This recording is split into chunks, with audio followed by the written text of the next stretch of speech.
Oh, landmines and jellyfish. Welcome back to Knives, I guess. And that giraffe repellent I made in my garage out of computer duster and paint thinner works great. It's been years since I've seen a giraffe in my yard. I highly recommend you make some yourself. But I'm scrolling through YouTube as you do, trying to find something to watch, and Terry's Knives and Man Stuff pops up with an open tag, wood-handled knives. So I says to myself, knives, I guess? You don't have that many wood-handled knives. You've been buying modern stuff this whole time. And then I says to myself, knives, I guess? You're a liar, and you know it. We're going in the war room right now to get some. So I got some. And we're going to open up with one from an Australian maker named Sam Towns. And he's a bladesmith, and this one I won in a giveaway. He drew 3 different names that didn't show up, and I was the 4th one, and I got lucky, and my name popped up, and I said, yes, sir, I will pay for the shipping happily and wait for it to show up. And this is a harpoon fighter, or the blade. It's a harpoon blade, but it's a fighting knife. And the handle right here, it looked a little bit small for my personal taste, but the ergos on it are real good, and I still have some hanging out the back right here. So apparently, it's better than it's better than my brain says it is as far as filling my hand up. And of course, you got the nice choil right here, and I mean, this is a really nice piece. And it's one that I'd be happy to carry if I could carry a fixed blade knife, but we've been down that road a million times. You already know why I don't carry them. It's hand forged. It's got that brute to forge look on it. Like it's a great little piece. I need to clean up the corrosion on it and do a little bit of work to make it nicer. But you know, it is what it is. It's a piece of my collection that I love. And if I ever get around to where I can carry fixed blades, I probably will give this a few days of carry time. But next up, we're gonna go to one that I made myself, and I did the Kydex for this too. And this side's good. On the back, however, even if you squint, it's not mint. I don't know how to work with ulti clips. I don't have them. They were too expensive to buy, for multiple knives. So I just Chicago screwed some leather across it. It fits on the belt. It works. It carries. And this thing right here, it is a very unfinished deal. I put hours and hours into the mirror polish, and it's not perfect, but it is a mirror polish. You can see the ring light right there. Yeah, you can see my finger. Like it's a mirror polish. It's got some scratches showing, but it's shiny. I didn't push the bevel back far enough, and part of that is my belt grinder runs at one speed, 7 million miles an hour. And if a piece of something broke off and got caught in that belt, it would reach low Earth orbit before I could blink. And I can't slow that thing down. It's the kind of motor where even if you install a dimmer to slow it down, it's going to nuke the motor in about 30 seconds, so I can't do much about it. Over 200 grit, you have about an eighth of a second before you burn a spot on the blade and ruin the temper if you hesitate. So I've got a lot of hours of work into this, and there are some good things about it. However, I could work on the bevel some more. I mean, I did a good job getting distal taper in there. I'm happy with that. It's well centered. It's just really the bevel needed more work, and the tip needed more work. It's a pretty round, blunt tip. And I'm sure I could sharpen this up and make it work pretty nicely because that's still some thin blade stock. Like, it would do a great job. However, I don't have a reason to carry it. I'm happy that I made it, though. It was a lot of fun learning and a lot of frustration trying to figure out how to make the belt grinder cooperate. But that's one of the ones I made. The next one we'll do is one that the much better half got me while we were dating. She went on my Amazon wish list and picked this out and got it sent to me. And it's been sitting for a while, so it gets this green stuff on the brass that it always gets. So I need to clean that off at some point here. And it's nothing special. It is sentimental to me. It is special to me. But it's got a lot of cool things going for it. It's got the brass. It's got the brass guard right here. It's an S guard. It's got a reasonably ornamental pommel nut on it, and file work on the spine. So I mean, it's a cool little piece for sure. And I think it was like 50, 60 bucks on Amazon. And yet again, if I carried fixed blades, this would definitely have some time on it and some wear and tear. But I don't carry them, so it sits in the collection as a piece that I'm quite happy to have. What do we do next? My uncle, he had a couple of bayonets laying around. Now, there are a few of them that he was buying for like 16 bucks a pop from somewhere. He tried to explain it to me, but my brain did not hold on to that information, and that had to have been around 2003 or 2004. Tells you how long it was ago. But I do have some of his bayonets from his collection, and we got this one right here that is Carl Eichhorn on it, so I could look up the provenance and see where it's from and how old it is. But wood handle, it counts. And this is just a cool piece to have. Bayonets are cool. They always have been. So having these is, really cool. Not like I could do a lot with them, but I have it. The other one I have, it's got some numbers stamped on it back here that I could probably look up and see where it's at. Um, yeah, but the lug right here looks like it's definitely bent. That may be built into it, but I highly doubt it. And this is just an old piece, and like the 1134 does make me wonder if this is like from 1934, given the age, the wear, and the way everything's set up on it. But you know as much as I do, so that's another wood-handled knife. We'll move on to something else that I made a long time ago. And this is something where I was still learning right after I got the grinder. And you can see where the bevel, again, that's not a great job on the bevel. And the tip is rounded off, just like the other one. But I had a lot of fun making it, and there is some utility in this. Like, you could push this through some hard tasks, and, you know, it would serve as kind of a knife, kind of a shovel, kind of a multi-purpose deal. And I'm pretty sure it would hold up. It's small enough that I should have gotten the heat treat good enough to do the job. But it's a fairly thick chunk of steel. It's a bit of a slab, so, you know, you got a lot of utility there in an ugly little knife. However, I had fun making it, so that's what matters. I like this little piece, even though it's not a great piece. Let's take a look at another one that I made, and I'm not even sure if I used heat-treatable steel on this, but you can see the dragon scales here where I overheated it like crazy in the forge. I put a Purple Heart handle on it because I really like that stuff. And, whoo boy, look at that really terrible glue up right there. Oh, I didn't know what I was doing. I had fun doing it, though. And I was kind of trying to go for something Bowie-like with a clip point, and I really just did not know what I was doing, so I went in. So basically, you got a small chopper. It's, again, a fairly thick little slab. You got a pretty good chopper here, and this is something that I would baton through a chunk of firewood and not feel bad about. If I could remember whether or not it was heat treatable, that might help, but even as mild steel, you can still do a lot of stuff with it and not care what happens. So, again, another piece, like, I'm not as proud of this one as the others, but it's still a cool piece because I made it. We're just going to going through these at random. The next one on the list is the Buck Knives Decatur, and this showed up as a good budget knife, and it was a gentleman style knife with wood handle, which I don't see a lot of those that are all wood until they start getting kind of expensive, but let's flick the bean.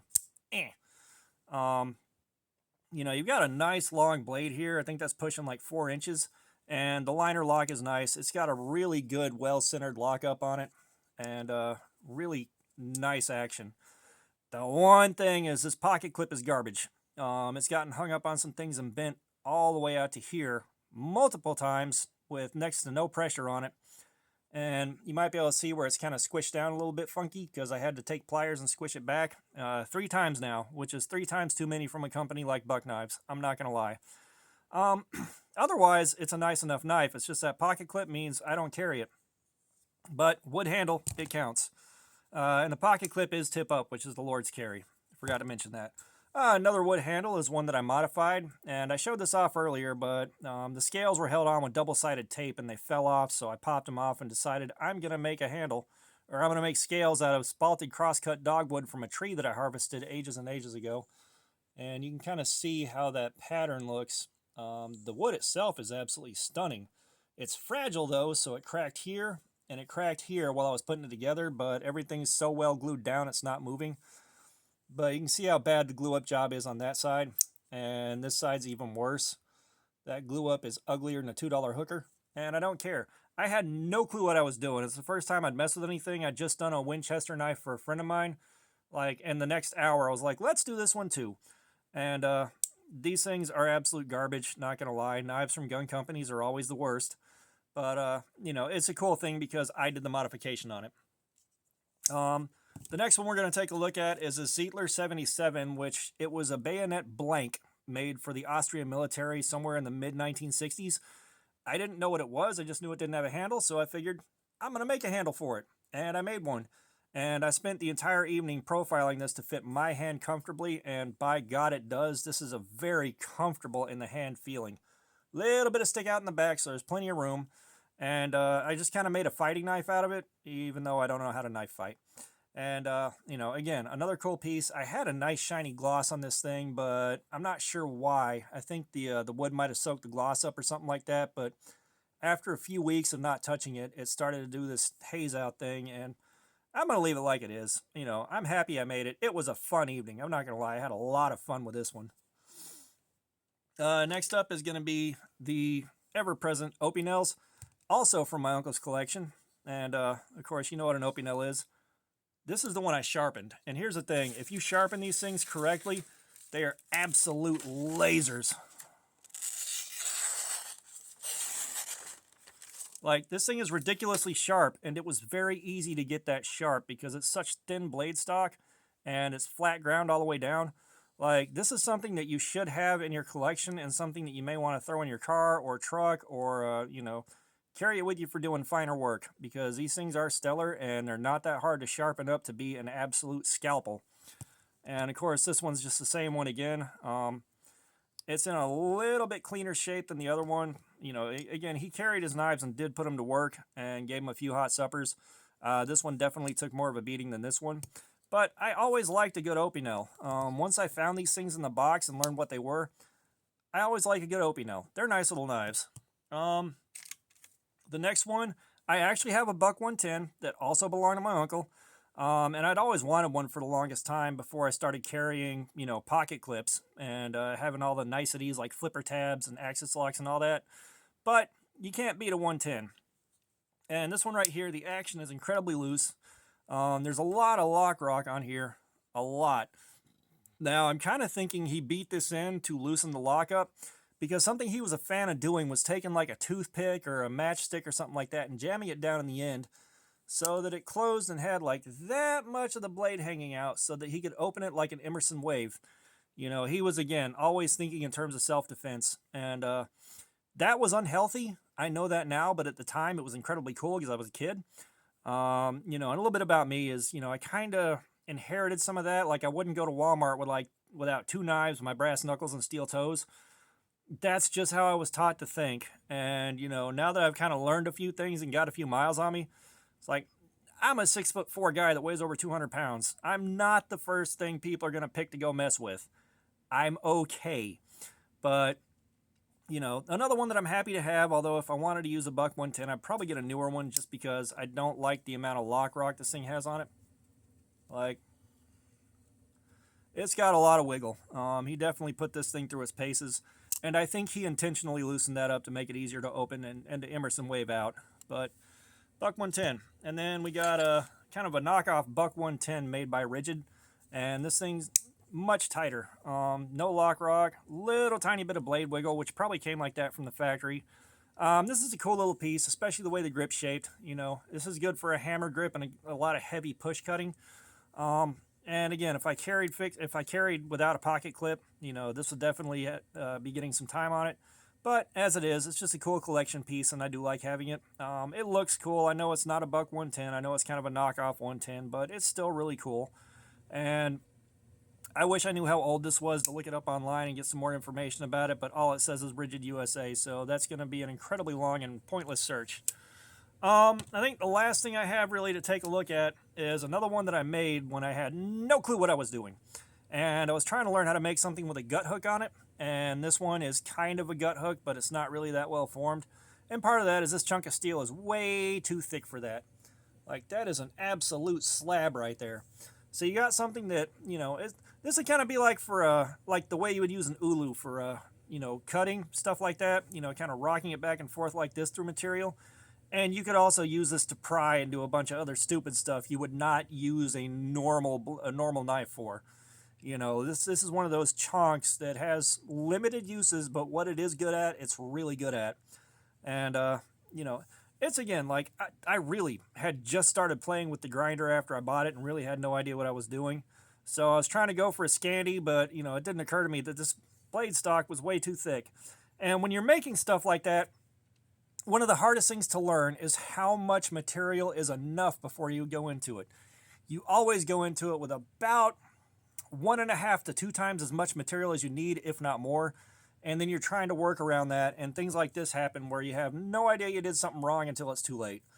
But it's still a cool piece, and honestly, I should put it in my truck just because I can use it for so much weird stuff that I wouldn't use a regular knife for. You know, it's an interesting piece. It does have its uses, but, you know, those are very specific uses. And again, I had fun making it, and that's what matters. So these are all the wood-handled knives that I can think of right now that I haven't shown like 8 times on the channel. And I'm going to tag Terry's Knives and Man Stuff, and the open tag came from GR Outdoors, so I'm going to tag him too. And, you know, that's an open tag for today. And all that being said, thanks for looking at my crap. Subscribers, thank you. More guys are showing up, and it is incredibly humbling that people watch this and get something out of it. Comments, thank you so much. I love the feedback. And all that being said, y'all have a nice day.